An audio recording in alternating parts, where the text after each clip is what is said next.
Assalamualaikum dan salam sejahtera. Selamat datang ke channel Catatan Az-Zahar, cerita dari perjalanan dan kehidupan. Dalam catatan kali ini, saya ingin membawa anda menyusuri sebahagian daripada pengalaman saya di Brussels, ibu negara Belgium. Brussels bukan sahaja terkenal sebagai ibu negara Belgium, malah menjadi antara pusat pentadbiran Kesatuan Eropah dan NATO. Oleh sebab itu, bandar ini sering dianggap sebagai salah satu bandar paling penting di Eropah. Namun, di sebalik peranannya sebagai bandar moden dan antarabangsa, Brussels masih mengekalkan warisan sejarah, seni benda klasik dan budaya yang begitu kaya. Hari ini, saya berpeluang melihat sendiri sebahagian daripada keunikan bandar ini. Mari kita mulakan perjalanan. Sebaik saja turun dari bas, tour leader memaklumkan bahawa kami perlu berjalan kaki sebelum tiba di kawasan tumpuan pelancong. Kalau diukur pada peta, jaraknya bukanlah dekat. Namun anehnya, saya langsung tidak terasa penat. Mungkin kerana terlalu teruja. Mungkin juga kerana terlalu banyak perkara menarik untuk diperhatikan. Orang ramai memenuhi laluan pejalan kaki. Ada yang berjalan bersama keluarga, ada yang berkumpulan dan ada yang sekadar menikmati suasana bandar secara bersendirian. Dalam keadaan seperti itu, langkah terasa ringan. Kadang-kala dalam kehidupan, sesuatu perjalanan tidak terasa jauh apabila hati sedang menikmati setiap detiknya. Sepanjang perjalanan, perhatian saya tertumpu kepada permukaan jalan yang agak berbeza daripada kebiasaan. Jalan-jalan di sini masih menggunakan batu-batu yang disusun rapi atau lebih dikenali sebagai cobblestone. Batu-batu ini mungkin kelihatan biasa kepada penduduk tempatan, tetapi bagi pelancong seperti saya, ia mempunyai daya tarikannya yang tersendiri. Saya membayangkan berapa ramai manusia yang pernah melaluinya. Pedagang, pengembara, penduduk tempatan. Mungkin juga pelancong seperti saya yang datang dari pelbagai pelosok dunia. Batu-batu ini tidak mampu berbicara, tetapi ia menyimpan sejarah yang panjang.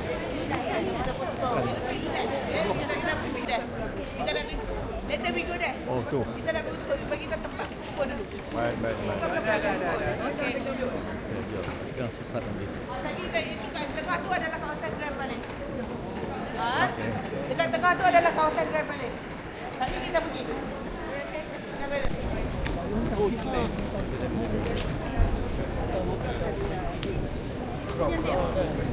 Ria. Okey, pada geng kita. Mana tu? Yang patung. Ni yang dia ikut contoh ni kan, fokus ni. Tidak lama kemudian, kami tiba di sebuah dataran kecil berhampiran agora. Di sinilah semua peserta dikumpulkan untuk sesi taklimat ringkas. Tour leader menerangkan lokasi penting, tempat berkumpul dan masa yang perlu dipatuhi sebelum kembali ke bas nanti. Bagi saya, dataran ini bukan sekadar tempat berkumpul. Ia menjadi titik permulaan kepada penerokaan kami di Brussels. Dari sinilah pelbagai cerita akan bermula. Kedai kawan Nina nampak pasta Divine tu. Sebelah dia kedai souvenir. Kalau dapat beli, dia support kawan kita. Dia minta diskaun. Pasta, warna merah pasta Divine tu. Sekali kita nak balik, bukan jalan tu dah. Kita balik lagi jalan ni. Tapi kita pun kat sini pukul 6. Okey, semua pukul 6 Pukul 6 tu je. Kedai souvenir. Bukan. Sama-sama. Okey. Jom nak tunjuk belah dalam public toilet dekat belah dalam. Selepas selesai taklimat, kami memasuki kawasan Agora. Kawasan ini agak sibuk dengan pelbagai kedai, restoran dan kemudahan awam. Tour leader turut menunjukkan lokasi ATM dan tandas untuk kemudahan peserta.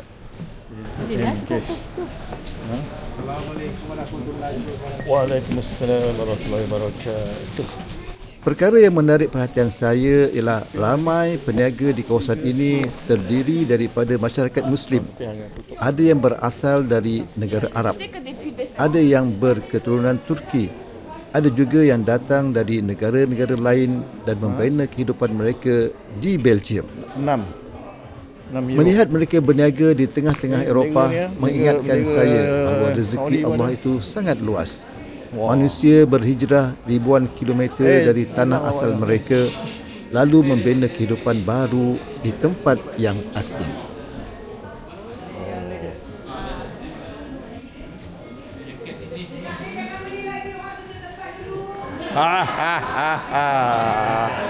Ini ada fitnah.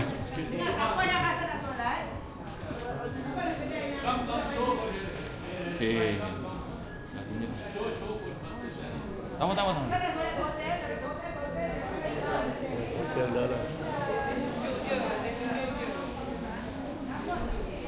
Tengok jap. Ada tempat solat boleh buat 10 orang. Okay, brother, how are you? Salam. Ni toilet €1. Public toilet.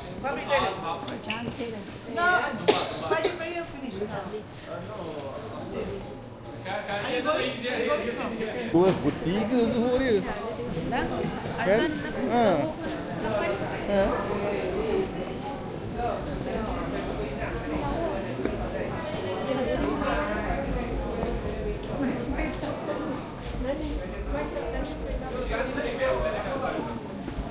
Dari Agora, perjalanan diteruskan menuju ke Grand Place. Grand Place merupakan dataran utama Brussels dan antara lokasi paling terkenal di Belgium. Dataran ini diiktiraf sebagai tapak warisan dunia UNESCO kerana nilai sejarah dan seni binanya yang luar biasa. Apa yang menjadikan Grand Place begitu istimewa ialah deretan bangunan bersejarah yang mengelilinginya. Dahulunya, bangunan-bangunan ini dimiliki oleh Persatuan Perdagangan atau Guild yang memainkan peranan penting dalam ekonomi Brussels beratus-ratus tahun dahulu. Walaupun sebahagian besar kawasan ini musnah akibat pengebuban pada tahun 1695, ia dibina semula dengan begitu teliti sehingga masih kekal megah hingga hari ini. Oh, pandai. Sejujurnya, saya amat terpesona apabila melangkah masuk ke kawasan ini. Bangunan-bangunan bersejarah yang mengelilingi dataran kelihatan begitu indah dan megah. Ukiran pada dinding, menara yang tinggi dan seni bina klasik yang masih terpelihara menjadikan tempat ini seolah-olah membawa kita kembali ke masa lalu. Tidak heranlah ramai pelancong memenuhi kawasan ini. Masing-masing ingin merakam kenangan dan menghayati suasana yang sukar ditemui di tempat lain. Naikkan balik betul-betul sama selesai. Di antara semua bangunan di Grand Place, yang paling menonjol ialah Brussels Town Hall. Menaranya yang tinggi menjadi mercu tanda utama bandar ini sejak abad ke-15. Apabila melihat perincian ukiran pada bangunan ini, saya terfikir tentang ketelitian dan kemahiran manusia pada zaman dahulu. Tanpa teknologi moden, mereka berjaya menghasilkan karya seni bina yang masih dikagumi sehingga hari ini.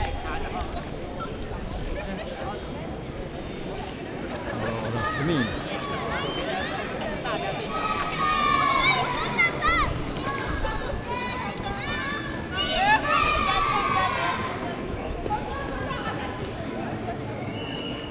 Itu tadi kan?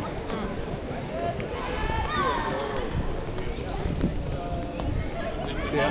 dalam dia ni memang cukup dengan 6 tadi ya. Ya.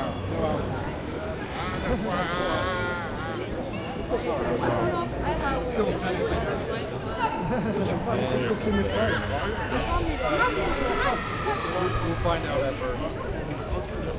Pleasant surprise. That's good. Thank you.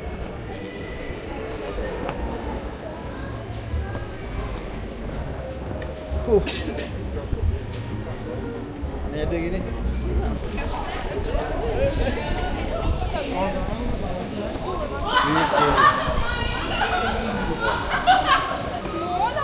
Wah, happy.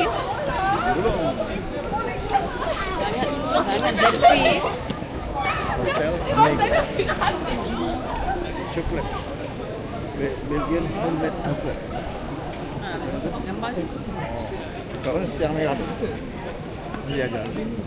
Ni merah ni pun hitam je lah. Ini takeaway.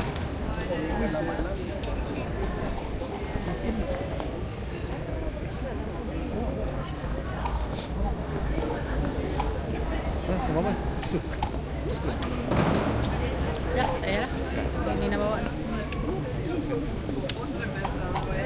Ketika berjalan meninggalkan kawasan tersebut, saya melihat sesuatu yang turut mengingatkan saya tentang realiti kehidupan. Di celah kemegahan bangunan dan kemeriahan pelancong, terdapat juga pengemis yang mengharapkan belas ihsan orang ramai. Ada pula. Pemandangan itu mengingatkan saya bahawa kemewahan dan kesusahan sering wujud bersebelahan. Di mana-mana negara sekalipun, kehidupan tidak sentiasa sama untuk semua orang. Langkawi. Tadi nak cakap kau sekat yang murah-murah tu pergi Langkawi je. Yang banyak kuda tu kan. Itulah. Kita beli tu kan.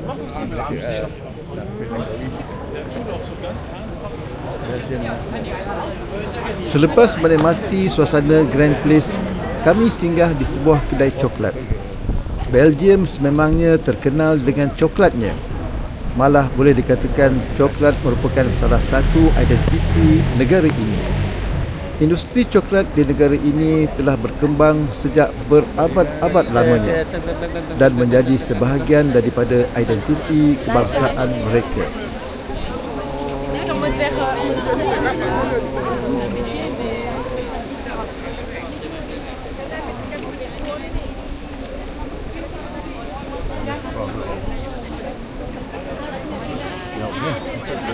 Coklat lagi ha.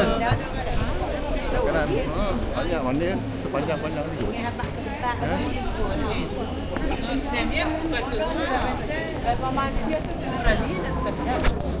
Sebaik saja melangkah masuk ke dalam kedai, aroma coklat memenuhi ruang. Berbagai jenis coklat dipamerkan dengan begitu menarik. Sebagai kenangan, saya membeli sedikit untuk dibawa pulang. Bukan kerana terlalu meminati coklat, tetapi kerana ia menjadi sebahagian daripada pengalaman berada di Belgium. Sometimes I think it's Malaysia and it's from Indonesia and I think from Dah masuk. yeah, this is a handmade dark Kecil, ya? chocolate. Oh, dalam tu lain. One, please. This one no alcohol. Thank you. No alcohol. Halal. Dia mana punya room? Mak rasa coklat dia. Patut ke mana ni? Special. Dia kecil je. Ha. Dia kecil je.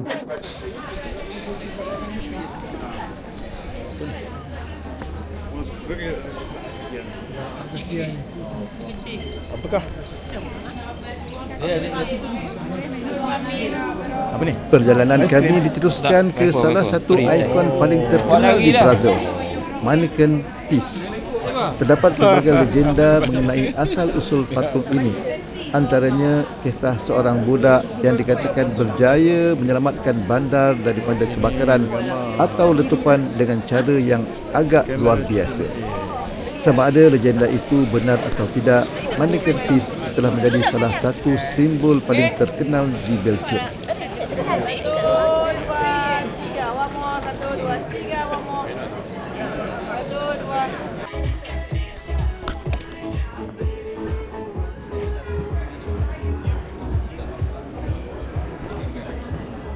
2. Yang dekat luar sebenarnya masuk dalam dah. Ada banyak. Selepas itu, tibalah masa untuk meneroka dan membeli belah mengikut haluan masing-masing.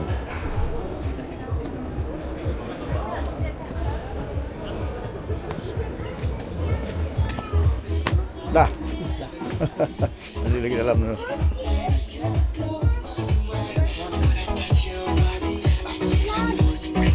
Ketika rakan-rakan sibuk mencari cenderamata, mata saya tertarik kepada sebuah model basikal kecil yang dipamerkan. Harganya cuma 7 euro.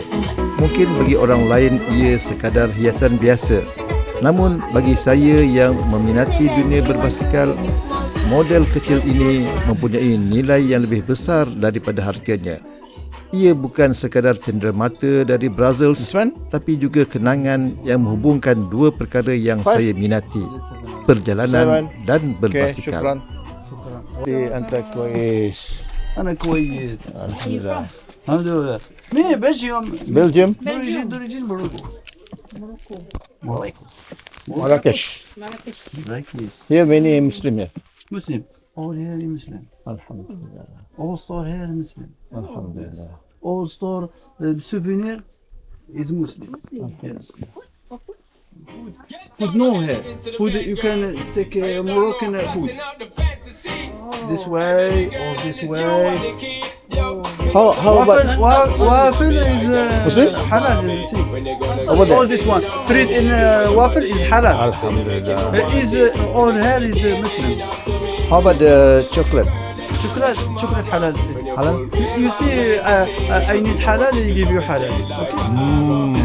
Okay, thank you. Assalamualaikum. Perbualan ringkas seperti itu mungkin tidak tercatat dalam buku sejarah, tetapi sering menjadi antara kenangan yang paling lama diingati oleh seorang musafir. Ada lah ujung-ujung tu.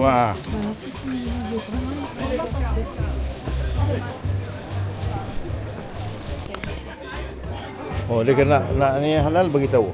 Halal okey. Oh tak dia kata tak. Sebab apa?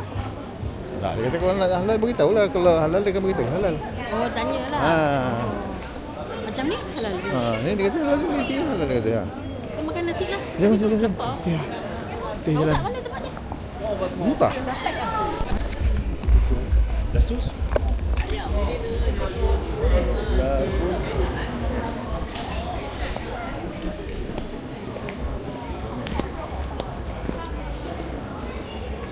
Baik, kita makan. Wah. Sama ya, 6, 10.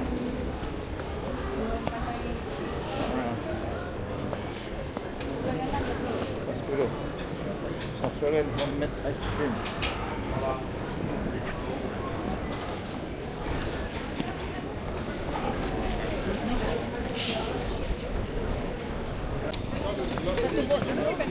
Takut tak ada ni. Ada cash.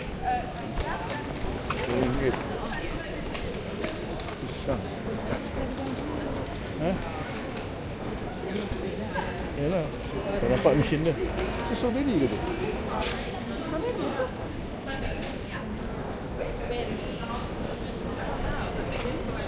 Oi, bosong.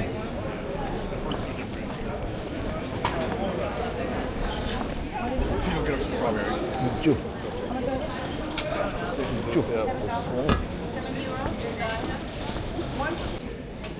Selesai membeli belah, kami mengambil peluang Nanti mencari orang satu untuk ya, jumpa makan jalan tengah dia hari. berhenti letih lah tu. Seterusnya berehat seketika di hadapan restoran tersebut. Mana Allah tu lah, mana tak boleh lah. Assalamualaikum. Order sini. Kenapa? Order here. Kami hanya duduk dan mematikan kehidupan yang bergerak di hadapan mata. Pelancong datang dan pergi, peniaga melayan pelanggan, kanak-kanak berlari-lari. Orang dewasa berbual sambil menikmati kopi. Kadang-kala saat yang paling bermakna dalam suatu perjalanan bukan ketika bergerak, tetapi ketika berhenti seketika untuk memerhati. Tuan, mayonnaise, yof, tomat, salad, 6.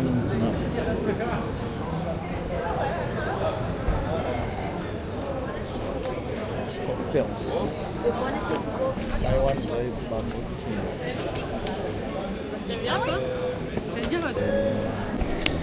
Kemudian saya singgah di sebuah gerai buah dan membeli pisang.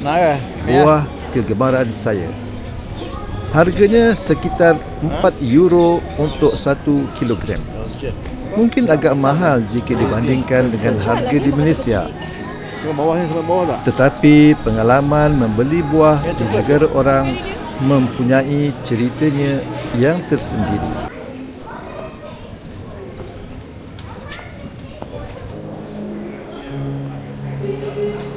Kemudian saya memasuki Galeries Royals San Yuba. Kompleks ini dibuka pada tahun 1847 dan merupakan antara arkad membeli belah berbumbung kaca yang tertua di Eropah. Ketika ia dibina, konsep seperti ini dianggap sangat moden dan mewah. Sehingga hari ini, bangunan tersebut masih mengekalkan keanggunan asalnya. Bumbung kaca yang tinggi membenarkan cahaya semula jadi menerangi keseluruhan ruang. Gabungan seni bina, sejarah dan suasana membeli belah menjadikan tempat ini unik. Sebaik saja melangkah masuk, saya dapat memahami mengapa tempat ini begitu terkenal. Walaupun dipenuhi pengunjung, tempat ini masih mengekalkan identiti dan keindahannya yang tersendiri.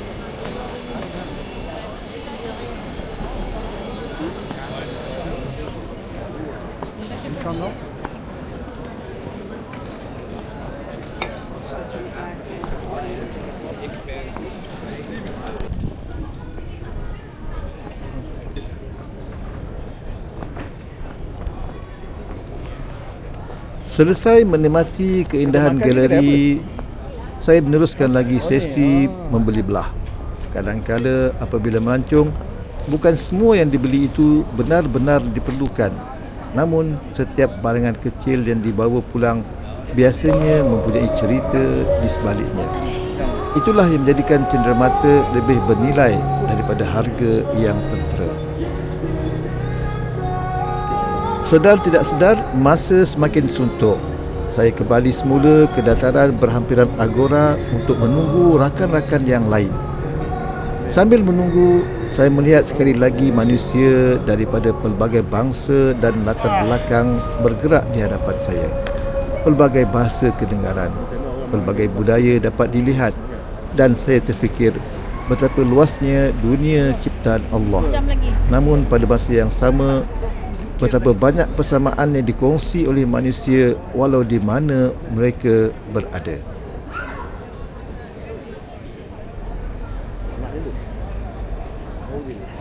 Wah.